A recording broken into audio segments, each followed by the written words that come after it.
Welcome back to e learning with नाम channel. आज का जो सेशन है काफ़ी इंपॉर्टेंट है। चलिए आज स्टार्ट करते हैं आज के सेशन को।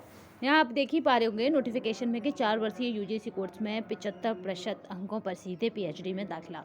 तो यानी ये गुड न्यूज़ है एक तरह से कि आप सीधे पीएचडी में दाखिला ले सकते हैं अगर आपके 75 नंबर हैं, यानी 75% होने पर आप सीधे पीएचडी में इनरोल हो सकते हैं। आपको किसी भी अदर सर्टिफिकेट की आवश्यकता नहीं है। चलिए यहाँ पे देख लेते हैं पूरी न्यूज़ और आपको बता दें कि आज हम यूजीसी का जो नोटिफिकेशन आया उसका थोड़ा सा पोस्टमार्टम करेंगे, यानी देखेंगे कि उसमें क्या चेंजेस है, क्या गुड न्यूज़ है, क्या बैड न्यूज़ है, उसका मूल्यांकन करेंगे। चलिए देख लेते हैं यहाँ पे ये जागरण की है, दैनिक जागरण की। और 4 वर्षीय स्नातक कोर्स कर रहे या फिर करने जा रहे अभ्यर्थियों के लिए बड़ी खुशखबरी है। अब ये कोर्स को करने के बाद सीधे पीएचडी में दाखिला ले सकेंगे। ठीक है, जो तो ऊपर हेडलाइन भी है कि सीधे पीएचडी में दाखिला ले सकेंगे। आगे देखते हैं, यूजीसी नेट के लिए आवेदन कर सकेंगे। उन्हें इसके लिए अपरा स्नातक यानी पोस्ट ग्रेजुएशन नहीं चाहिए। सबसे बड़ी न्यूज़ क्या है कि आपको पीजी नहीं चाहिए अगर आपने 4 वर्षीय यूजी करा हुआ है। ठीक है, नेक्स्ट देखते हैं यहाँ पे ये सब हो चुका है। अब देखिए यूजीसी ने नई राष्ट्रीय शिक्षा नीति के तहत शुरू किए गए 4 वर्षीय स्नातक कोर्स को और विद्यार्थियों के रुझान को बढ़ाने के लिए ये अहम कदम उठाया। यानी वो चाहती है कि आप सभी इनरोल हों 4 वर्षीय स्नातक डिग्री के लिए। UGC chairman professor M Jagdish Kumar के अनुसार यह व्यवस्था वर्ष में लागू हो जाएगी, यानी इसी वर्ष में इसी वर्ष का मतलब है कि ये 2024 से ही लागू हो जाएगी।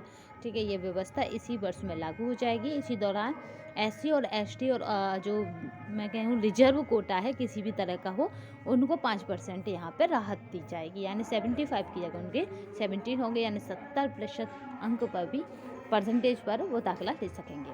ठीक है, 5% उन्हें क्या है राहत देंगे, 5% या उसके समकक्ष ग्रेड छूट भी मिलेगी। इसके साथ ही 4 वर्षीय स्नातक कोर्स करने वाले छात्र अब सीधे यूजीसी नेट के लिए भी आवेदन कर सकते हैं। एक और इसमें बहुत बड़ी गुड न्यूज़ है, इसमें ऐसे छात्र भी आवेदन कर सकेंगे जो कि 4 वर्षीय स्नातक कोर्स के अंतिम वर्ष में है।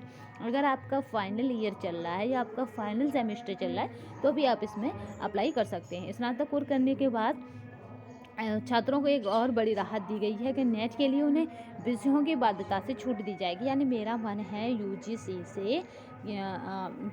से किस कोर्स का जो मैंने कभी पढ़ा नहीं हो, ठीक है, इस तरह के कोर्स का यूजीसी से नेट करने का मन है तो आप कर सकते हैं यूजीसी नेट। ठीक है, इसमें क्या है कि किसी भी तरह की जो पहले बाध्यता थी कि यानी जिस सब्जेक्ट में आपका पीजी है आप उसी में यूजीसी नेट का फॉर्म भरेंगे, ऐसी बाध्यता को यहाँ पे समाप्त कर दिया गया। देखो, उन्हें विषय की बाध्यता से छूट दे दी गई है, यानी अब वो कोई भी विषय चुन सकेंगे। उनके लिए अब इसकी अनिवार्यता नहीं होगी कि स्नातक में उन्होंने जो विषय पढ़े हैं उन्हीं का चयन करेंगे। यानी आपने अगर 4 वर्षीय क्या कर रहे हैं, अब ये स्नातक कर रहा है, उसमें आपने जो 4 सब्जेक्ट लिए होंगे आपको उनसे अलग भी आप यूजीसी का फॉर्म भर सकते हैं। तो यहाँ पे एक बहुत बड़ी गुड न्यूज़ दी गई है। ठीक है, तो यहाँ पे ये क्यों करा गया है कि जिससे न्यू एजुकेशन पॉलिसी यानी एनपीसी जो है वो क्या हो सके, लोग उसे फॉलो करें, उससे ज़्यादा से ज़्यादा एडमिशन ले लें। तो 4 वर्षीय जो कोर्स है मतलब 3 वर्ष का होता था, तो यहाँ पे स्नातक को 4 वर्षीय करा गया है। और 4 वर्ष के साथ ही ये जानिए कि 4 वर्षीय अगर उसे करा गया तो यहाँ पे कहीं ना कहीं पीजी की वैल्यू को एक ना के बराबर नगण्य कर दिया है, यानी शून्य की स्थिति में पहुंचा दिया है। तो आपको पीजी की आवश्यकता नहीं है, आप यूजी करके ही यूजीसी नेट पढ़ सकते हैं, अपने सब्जेक्ट से भी अदर सब्जेक्ट से भी। तो यहाँ पे बस यही अपडेट था। तो आज के लिए बस इतना ही, नेक्स्ट सेशन में फिर मिलेंगे, तब तक के लिए धन्यवाद। वंदे मातरम, जय हिंद।